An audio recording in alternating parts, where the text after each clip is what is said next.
நான் தோத்துட்டேன். புரியுதா? நான் தோத்துட்டேன். எதுக்கு இப்படி பண்ணேன்னு சொல்லி யோசிக்கிறீங்களா? நண்பா, ஒன்னே ஒன்று தெரிஞ்சுக்கோங்க சிம்பிளா. நான் தோத்துட்டேன், நான் வீழ்ந்துட்டேன், என் லைஃப்ல எல்லாமே வெற்றி அடையணும்னே நினைச்சு போயிட்டு இருந்தேன். எனக்கு ஒரு தோல்வி, என்ன தோக்கடிச்சிட்டாங்க அப்படின்னு சொல்லிட்டு தோல்வியை கண்டு தோடு போறீங்களா? சிம்பிள். நீங்க தோத்து போயிட்டு ஒரு தடவை விழும்போதுதான் உங்களை கை தூக்கி விடுறவங்க யாரு, உங்களை கை நழுவி அதை கை தட்டி சிரிக்கிறவங்க யாருங்கிறது நமக்கு அந்த டைம்ல தான் தெரியும். அந்த டைம்ல ஓஹோ, கூடவே இருந்துட்டு ஒரு தோல்வி வந்தோடனே விட்டுட்டு ஓடுறல அப்படிங்கிற மாதிரி ஆளுங்களையும் நம்ம அப்பதான் புரிஞ்சுப்போம். கஷ்டத்துல இருக்கும்போது கை கொடுக்குற அந்த 4 ஜீவன்கள், அந்த 4 நல்ல உள்ளங்கள் யாருங்கிறதையும் நம்ம ஒரு தடவை தோத்தாதான் புரிஞ்சுப்போம். அதனால ஒரு தடவை தோத்தா நெக்ஸ்ட் டைம் நம்ம எந்திரிக்கும் போது எப்படி என்னன்ற எந்திரிக்கிற அந்த பக்குவம் நமக்குள்ள நல்லாவே இருக்கும்.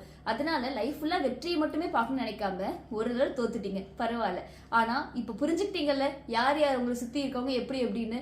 இனிமேட்டு எந்திரிக்கும் போது மத்தவங்க இப்படி பார்த்து வியந்து போற அளவுக்கு செம்மையா வெற்றி பெறுற மாதிரி எந்திரிப்பீங்க. உங்களுக்கான நாள், உங்களுக்கான வெற்றி உங்களை தேடி வரதுக்கு ரொம்ப நாள் கிடையாது. அது உங்களை தேடி வந்துட்டு இருக்கு. முன்னேறி ஓடிக்கிட்டே இருங்க. முந்திக் கொண்டு முன்னால் ஓடும் முயற்சி இழக்காதே. அன்னையின் கருவில் கலையாமல் பிறந்தாயே, அப்போதே மனிதா நீ ஜெயித்தாயே. ஆல்ரெடி நீங்க ஜெயிச்சிட்டீங்க. உங்க வெற்றியை தேடி ஓடுங்க. கண்டிப்பா சீக்கிரமா வெற்றி பெற நாள் ரொம்ப தூரம் இல்லை. All the very best.